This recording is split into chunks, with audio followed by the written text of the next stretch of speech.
ইসলামের তাকবীর ধ্বনিতে গোটা মক্কার পাহাড় থরথর করে কেঁপে উঠেছে।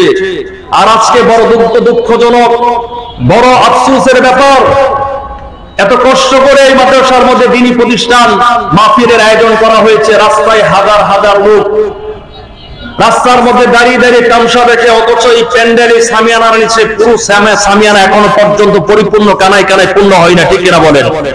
এই ভাইরা যদি একটু কষ্ট করে বসে পড়তেন ভালো হইতো। আমার পর ওবায়দুল্লাহ বিন সাইদ ভাই খুবই চমৎকার সুন্দর আলোচনা করবেন, ভাই মেহেরবানি করে একটু বসে বললে ভালো হয় না ভাই?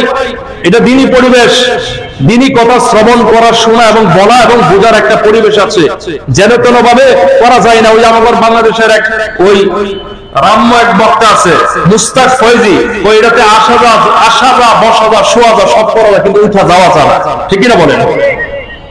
এখন এই দ্বীনি পরিবেশে একটা বলা কথা বলার সিস্টেম আছে, আদব আছে, আদব রক্ষা করে কথা শুনবেন ইনশাআল্লাহ। সম্মানিত হাজিরিন, এই ওমর রাদিয়াল্লাহু আনহু কোরআনের সাথে সম্পর্ক হওয়ার কারণে ওমরের দাম মর্যাদা বেড়ে গেছে। শুধু ওমরের রাদিয়াল্লাহু আনহুর নয়, আমাদের নবী আলাইহিস সালাম কোরআন নাজিল হওয়ার আগ পর্যন্ত নবীকে শুধুমাত্র মক্কার মানুষেরা বলতো আল আমিন। কি বলতো? এই কোরআন নাজিল হওয়ার পর আল্লাহর হাবিব তিনি হয়ে গেলেন গোটা মানব জাতির জন্য রাহমাতাল লিল আলামিন।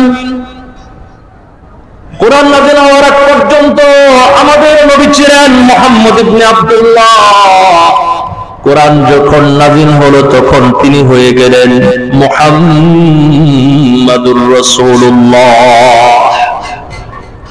কোরআন নাজিল হওয়ার পর আল্লাহর হাবিবের অবস্থান বক্তব্য পরিবর্তন হয়ে গেল। কোরআনে কারীম এমন একটি গ্রন্থ যাকে দেখা অনেকেই, ছ অনেকে, পড়া অনেকেই, আল্লাহ তাআলা কোরআনের সর্বাঙ্গে বরকত দিয়ে পরিপূর্ণ করে দিয়েছেন। আল্লাহর হাবিব বলেন, যদি হাদিসের সনদ দুর্বল, নবী আলাইহিস সালাম বলেছেন আন-নাযরু ইলা সালাতাতি আশিয়া ইবাদাতুন, তিন জিনিসের দিকে তাকাইলে বিনা পরিশ্রমে আমার আপনার আমলনামার মধ্যে নেকি যুক্ত হয়। এই তিন জিনিসের এক নম্বর হলো আন-নাযরু ইলাল মাসহাফ। কেউ যদি আল্লাহর কোরআনের দিকে মহব্বতের দৃষ্টিপাত করে, আল্লাহ তাআলা ওই বান্দার চোখের সগীরা গুনাহ মাফ করে দেন।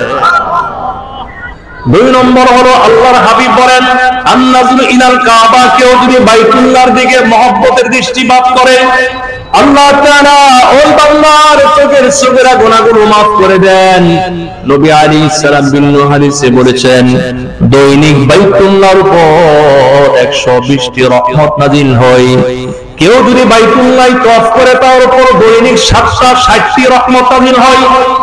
কেউ যদি বাইতুল্লাহকে সামনে নিয়ে নামাজ পড়ে, দৈনিক তার উপর 40টি রহমত নাযিল হয়।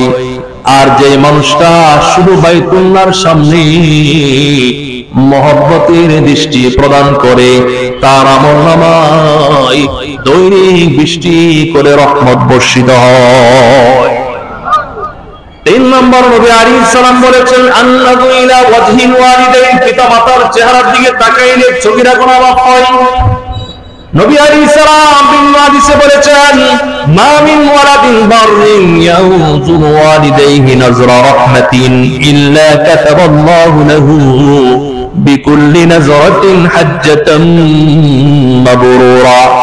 কোন এক সন্তান, অনুগত সন্তান যখন পিতামাতার দিকে মহব্বতের দৃষ্টিপাত প্রদান করে, আল্লাহ তাআলা ওই সন্তানের আমলনামায় দৈনিক একটা হজ্জে মাবরুরের নেকি প্রদান করে।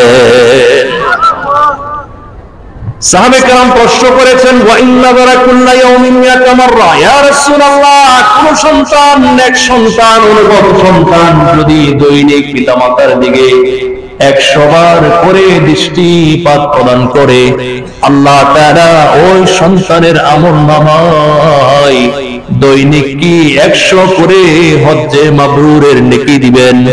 নবী আলাইহিস সালাম বলেন, নাআম, আল্লাহু আকবার ওয়া আতিয়াব। আল্লাহ তাআলা ওই সন্তানের আমলনামায় দৈনিক 100 হজ্জে মাবরুরের নেকি প্রদান করবেন। কারণ দুনিয়ার সব মানুষের গোডাউন ব্যালেন্স করিয়ে দিতে পারে, আমার আল্লাহর গোডাউন কোনোদিন ফুরাবে না। কারণ আমার আল্লাহ অতি মহান, অতি পবিত্র, দয়ালু সত্তা, ঠিক কিনা বলুন? ও মুসলমান, কোরআন কারীম এমন এক গ্রন্থ, কোরআন কারীম যে ব্যক্তি মুখস্থ করে তাকে বলা হয় হাফিজ কোরআন, যে ব্যক্তি আল্লাহর কোরআন তেলাওয়াত করেন তাকে বলা হয় কারি, আর যে ব্যক্তি আল্লাহর কোরআন অনুবাদ করেন তাফসীর করেন তাকে বলা হয় মুফাসসির। আর আমার আপনার মতো বক্তা যারা কোরআন দ্বারা মানুষকে ওয়াজ নসিহত করেন তাদেরকে বলা হয় মুবাল্লিগ। আর যে ব্যক্তি আল্লাহর কোরআনের উপর আমলকারী হয়, নবী বলেন সেই লোকটা হলো 100% আল্লাহর ওলি। এটা আমার বক্তব্য নয়, নবী আলাইহিস সালাম নিজে বলেছেন নিশ্চয়ই পৃথিবীতে আল্লাহর কিছু স্পেশাল বান্দা আছে, স্পেশাল পরিবারের লোক আছে। তারা কারা? নবী বলেন যারা কোরআন ওয়ালা, যারা যাদের সিনার মধ্যে কোরআন সংরক্ষণ করে রেখেছে তারা হচ্ছে আহাদুল্লাহ, আল্লাহর পরিবার, তারা হচ্ছে আল্লাহর ওলি এবং আল্লাহর বিশেষ মেহমান। লাল শালো, হলুদ জামা, নীল পাগড়ি, বড় দাঁড়া তসবিহ গলার মধ্যে লাগাইলে আল্লাহর ওলি হওয়া যায় না। আল্লাহর ওলিকে যদি দেখতে চান, পেতে চান, নবীর সংজ্ঞা অনুযায়ী যারা আজকে এই মাদ্রাসায় যারা হাফিজ কোরআন, যারা হাফেজ হয়েছে তারা হচ্ছে আল্লাহর ওলি। সুবহানাল্লাহ। মুসলমান, পৃথিবীতে বর্তমান আলোচনা লম্বা করা যাবে না, আমি অল্প সময়ের মধ্যে শেষ করে দিব, যেহেতু আমার সময়ও কম। এই আলোচনা করলে 2-4 ঘন্টা শেষ হবে না, আমি একদম সংক্ষিপ্ত করে দিচ্ছি। বর্তমান দুনিয়ার মধ্যে যত ধর্মগ্রন্থ আছে, এই ধর্মগ্রন্থগুলোর মধ্যে সবচেয়ে পাওয়ারফুল ইনফ্লুয়েন্স রাখে, প্রভাব বিস্তারকারী ধর্মগ্রন্থের নাম হলো আল্লাহর কোরআন।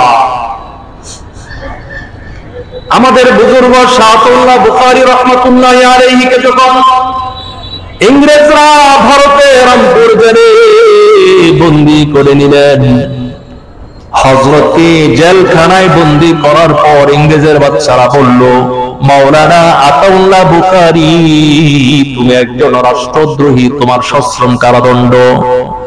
কই জেলখানার মধ্যে আটা পিষে পিষে, গম পিষে পিষে আটা বানাইতে হবে।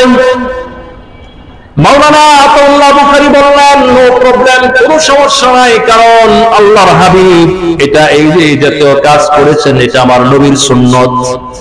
শাহতুল্লাহ বুখারী বলেন কোনো সমস্যা নাই, আমি এগুলো করতে আনন্দ বোধ করি, স্বাচ্ছন্দ্য বোধ করি, কারণ নবী আলাইহিস সালাম তিনি নিজের ঘরের কাজ করেছেন, বকরির দুধ দহন করেছেন, নিজের জুতা